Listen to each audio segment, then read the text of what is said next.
Hello racing fans, and a warm welcome to Trackside, proudly brought to you by World Sports Betting. Bet with the best. Bet with WSB, a leader in the fixed odds betting market and number one in the anti-post betting market. Well, I hope that everyone's well, having a wonderful week, and hopefully it is a profitable week as well. And if not, well, there's plenty of racing to look forward to this weekend when it comes to local racing action. We race at two centres on Turffontein on Saturday, and then we move over to Greyville on Sunday.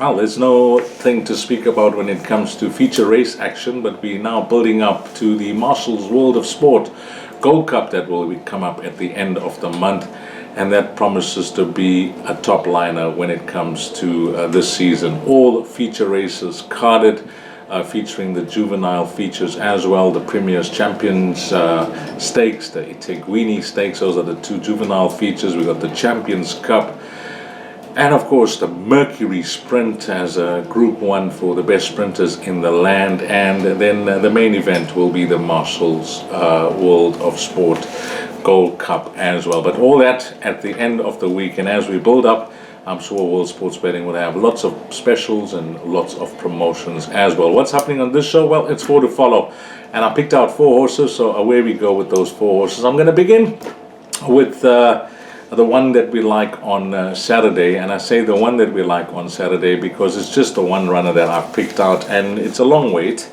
It's until race number 9. So race number 9, the runner that I like in this merit-rated 68 handicap over 1,450 meters is called Silly Fella for Fani Broncos. Now, Silly Fella, he's low on confidence, as you can see.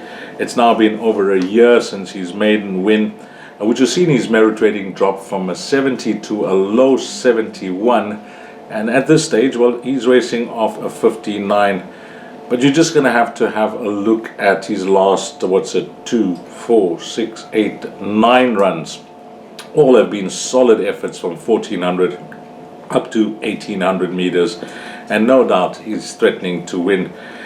And he's just looking for something to give, something to just make him put his head in front and run all the way to the line. And I haven't gone for him in the past. I've never backed this horse in any of his recent starts, so it's all about trying to catch the right wave at the right time, and I'm hoping it's on Saturday because it does look like the right field that he meets to break this long streak of being a one-time winner.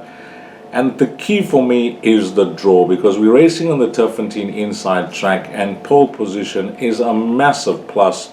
And let's see if Gavin Larina can finally get it right for Fani Broncos and see this horse rewarded for consistency. We're going to go all in with him here in race number 9, Silly Fella.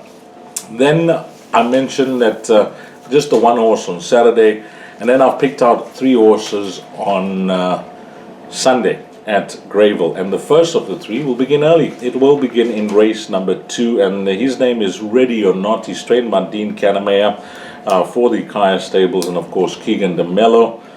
And considering the problems this horse had on debut in running, I thought it was an excellent run. And you just have to watch that replay over 1,600 meters at Greyville. He was green for most of the way. But more importantly, as they came into that first turn into the home straight, he started to run off the course badly. That cost him a lot of ground. And when you look at the position that he was in with 400 meters to go, he never looked like he was going to run in the top 5. But he found his feet and he flew up to run 3rd behind Royal Victory.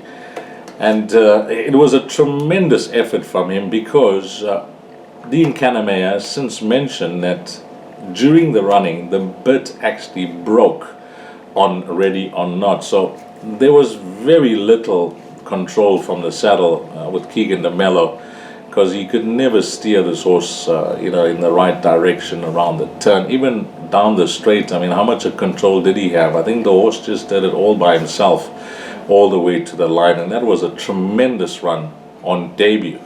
Now, considering that run, next time out they raced him in the Gate Crasher Stakes, and I quietly fancied his chances that day, but he was taking on a strong field. But that run was over 1400 meters, and he was just flat throughout that race. And Dean Caname, I had a quick word with him after the running of that race, and he mentioned that, it was just a wrong decision to drop him a furlong shorter. And he now goes over 1600 meters, which is going to suit him and suit him well. And you just look at the form lines that he represents. On debut, I mentioned he was beaten by Royal Victory. That's come out to run second in the Group 3 Golden Horseshoe. His last start, yes, he was well beaten by Cousin Casey, but we know that Cousin Casey has since gone on to win the Golden Horseshoe on July Day. That horse called Captain Casey has come out to win, and most recently the horse of Garrett Van Zyl called Wiccan Warrior, who was very strongly fancied at Scottsville, has come out to win. So his form lines are looking good. He's got a nice draw. He now goes over a distance that the stable feel will suit him much better, and we saw this on debut when they raced him over 1600 meters. So all things being equal, everything going according to plan on the day, I think he'll be a hard horse to beat. Race 2, number 3, ready or not. That's going to be the first of our 3 runners. Our next runner comes up in race number 4. Now, with Silly Fella, I mentioned we're going with a horse that's low on confidence. Well, I have a look at this guy that I'm going for, Shavut. He hasn't won for 711 days. That's how long he's been a one-time winner. You have to go as far back as his second start was when he won his maiden, and he's now having his 17th run. But he's a consistent horse, ultra consistent horse, and it's taken some time for the handicapper to drop him down. At his best, number 5, he was a high, with 2, 4, 5, he was a high of 96 when he was at his best. It's taken some time, as I mentioned, to drop him down in the ratings, but I think that the key to this horse is the opposition that he takes on here, because it is a conditional novice over 1600 meters. Now, when you see a horse that hasn't won for this long, how confident can you be? But that said, he's just super consistent, and I think the key here is when you try to compare what he's raced against to what the opposition has taken on, he's taken on far, far stronger in his career. And all you need to do is just look at the average rating column. He's raced against 101s, 106, 94, 84, 85, 90, 97s. Those are the average ratings of the racing that he's been taking on. And the merit rating average in this field is a 71, so it's a massive drop in class for him. And Samanga Kumalo, well, he's got a good feel for this individual at his last 2 starts. He's partnered this horse his last 2 starts, and both runs have been good, especially that last start behind Silvano's Timer, who's since come out to run 3rd, I think it was, behind Xavier on July Day. That was a good run. I actually liked him that day. And if you go to his penultimate start when beaten by Gimme Prince, well, that's since come out to win again. So his form lines are looking good. He's taking on a field where he looks like he's in the right place at the right time. He's got a jockey that's got a good feel for him last time out. And whilst he may not be, a confident choice in black and white because of the fact that he hasn't won for so long, for many out there, I'm going to be brave and bold and say this is the right race for him, and I'm expecting him to win. Race 4, number 5, Shavut. Then the last of our runners we'll leave for the lucky last. Is it the lucky last? Yes, it is. It is the lucky last at Greyville on Sunday. And I'm going for a horse that I think will be a lot of value in the betting market, called Metallic Gold, trained by Guard Puller, will be ridden by Atandimwe Ngudla. An individual that was gelded on the 4th of March 2022. His first run back from gelding, boom, he was in the number 1 box, so he needed gelding badly. His next start was a fair run. He finished 5th in his post-maiden run. Now, that form line has held up very well. Direct winners have been Voldemort, Let's Do It, and Lord Wiley as well for Wendy Whitehead.